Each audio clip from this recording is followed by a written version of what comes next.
Olá pessoal, estamos de volta aí da 7.3D.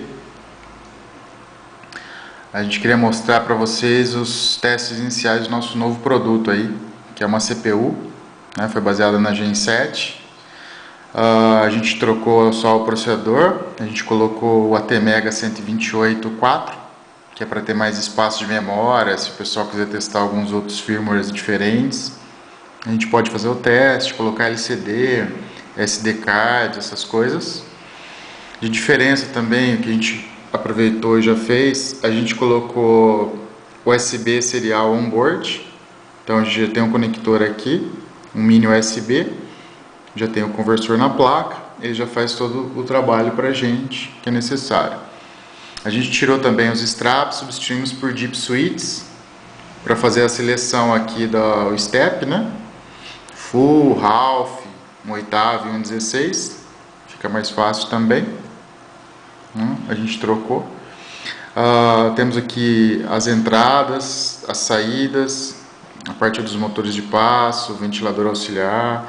A gente colocou proteção também para não ter perigo de acontecer alguma coisa com os end stops, nos termistores. A gente colocou proteção para não correr o risco de queimar o processador. Aqui a gente tem a entrada de fonte de alimentação, saída para hot end, a saída para a mesa aquecida, a saída para o ventilador controlado no PWM. A gente tem duas saídas de ventilador auxiliar aqui, a gente pode usar para refrigerar os drivers e refrigerar mais alguma coisa que precisar na placa. A gente tem aqui os end stops, o X, Y e o Z, o sensor, né, o NTC do hot end e o sensor da cama aquecida, certo? Aí a gente montou aqui um setup. A gente colocou, digamos, um motor aqui em cada eixo, colocamos um ventilador aqui para ficar girando aqui direto na saída auxiliar, colocamos aqui algumas chaves para simular os end stops. Aqui é o ventilador que ele é controlado pela PWM, e aqui a gente fez uma situação aqui para a gente simular o hot end e a mesa. A gente colocou umas lâmpadas aqui para aquecer. Ligamos aqui também os termistores junto com a lâmpada para a gente fazer uma simulação do controle. Bom, vamos ligar o sistema e vamos dar uma olhada aqui nele funcionando. Aqui a gente já tem um LED indicador de alimentação da fonte, né? Agora aqui a gente vai conectar a USB no micro. Ele tem o LED que indica também que está conectado. Agora a gente vai fazer a comunicação com o repetier. Ele já está conectado, conversando. Agora a gente já pode exercitar algumas coisas. A gente vê que o ventilador auxiliar ele fica direto já rodando, não é? Então agora a gente vai exercitar alguns motores. Vamos rodar o motor do eixo X.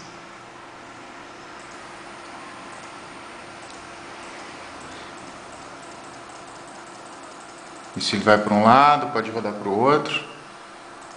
A gente pode dar uns passos maiores também. Ele vai fazendo assim. Depois a gente tem o Y.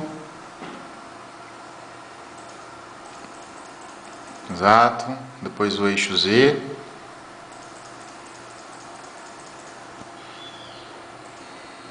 Isso, o Z.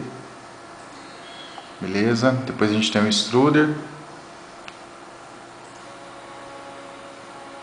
Vamos fazer um retract agora. Joia.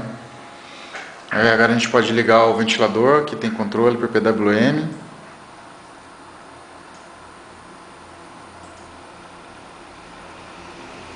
Ele está rodando, né? A gente pode desacelerar ele um pouco também.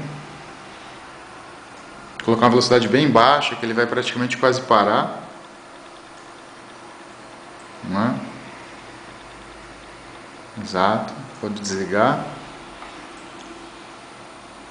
Agora a gente vai ligar a parte da mesa aquecida e do hot end. A mesa, essa versão que a gente está utilizando, ela não tem o controle PID na mesa, né? O repetir que a gente está usando não tem ainda. Ele tem o PID no hot end, né? Então a gente ligou, ele tem os indicadores. A mesa rapidamente já chegou. Ela começa a fazer o controle. E o hot end, ele está subindo a temperatura, está em 70 graus, a gente setou para 100 graus aqui, né? Só para a gente ver aqui o funcionamento, não tem perigo de derreter o plástico aqui. A mesa a gente setou para 70 graus. Aí o hot end, ele começa o PID a atuar, ele está chegando já na temperatura. Está muito próximo já da temperatura, ele começa só a manter a temperatura, fazendo o controle. Vamos dar uma aproximada aqui. Aqui a gente tem os LEDs da mesa. Aquele outro que está piscando é o LED do hot end, que ele está fazendo um controle de PID. Ah, sim, tem uma coisa importante que a gente fez também. A gente tem um conversor DC-DC na entrada, então para alimentar a placa com 5 volts, ele trabalha todo frio. A gente coloca 12 volts, trabalha frio sem maiores problemas. Tem um botão de reset, a gente tem aqui o conector de in-circuit para fazer a programação do bootloader, né? Só que a placa ela já vai ser fornecida com o bootloader para não ter maiores problemas. Bom, por enquanto é isso, pessoal. Obrigado. Até a próxima.